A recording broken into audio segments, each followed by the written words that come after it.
Hello Internet, it is me, the Man, and I've heard a lot of people say they really wish the Hitman games would have a free look mode or a cinematic camera tool that you could play around with. And while the games themselves don't, there is in fact a way to achieve a sort of pseudo free roam kind of camera, and in today's video I'm going to show you how to achieve that. So the first thing you're going to have to do is go to Nvidia.com and install the Geforce Experience. This will give you shadow play, but more importantly it'll give you some other tools that come with the software. Just click install, follow the steps to get it on your computer, and then once you're in the game, you should see right at the start a little bubble pop up that says something about shadow play, and then in certain games, including Hitman 3, a follow-up button will appear that talks about photo mode. So if you see that, that's what we're looking for. So by default, you press Alt F2, and this will 1. Pause your game, and 2.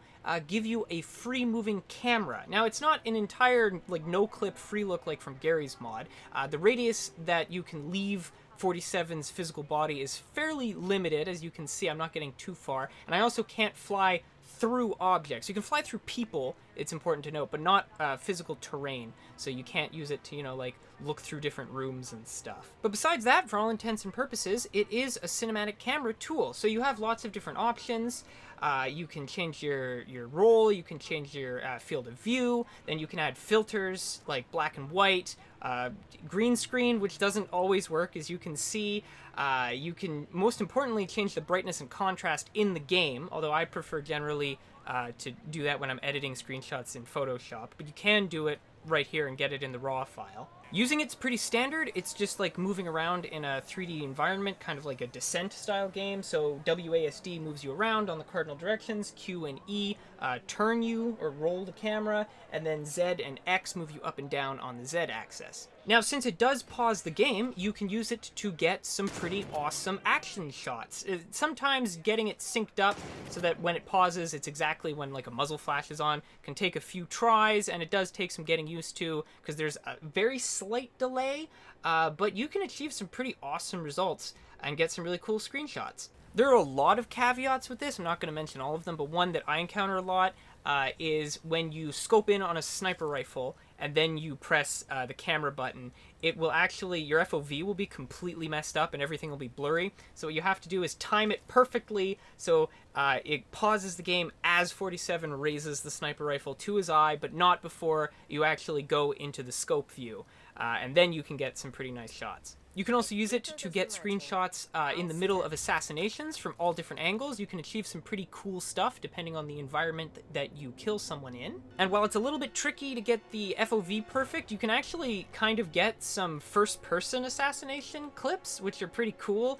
Sometimes 47's head will be in the way, but you can actually go through his head, which is nice. So you can position the camera where his eyes would be. So that can be some pretty cool effects. You can also use it to break animations that you wouldn't otherwise be able to pause, so you can see what 47's doing, like when he puts a body in a chest or something like that. You can use it to get some kind of interesting angles, some of which look a little bit compromising.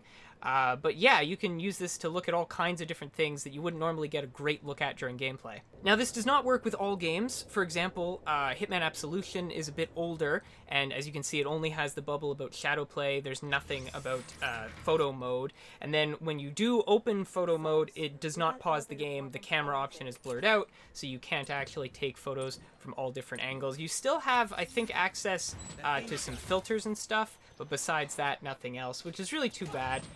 This only really works with modern games, and even then, a lot of them won't allow it. Another example of a game you can use it in is EA's Star Wars Battlefront 2. Now, obviously, it's a multiplayer game, so you won't be able to do this in multiplayer because you'd be able to, break the map and look and see enemy placements. Also, it would only pause the game for you, and stuff would be happening besides it. It just wouldn't work, obviously. But you can use it in arcade mode, which is really nice because it's single player, so you can get some controlled kind of environments.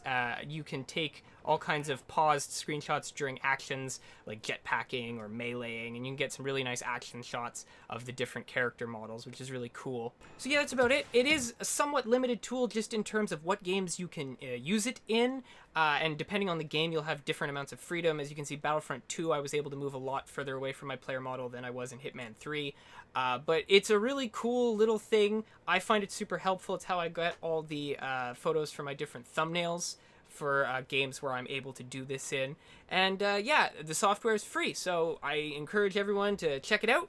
I think you can have the Shadow Play or the Nvidia Geforce Experience even with an AMD card. Don't quote me on that because I don't know and I don't have an AMD card to test it on.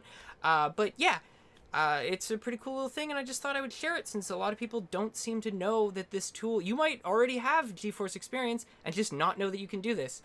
So yeah, that's about it. Well, if you enjoyed the video, please think of maybe subscribing if you like what I do, because that really helps me out. And other than that, thanks for watching, and I hope to see you again on whatever I do next time real soon.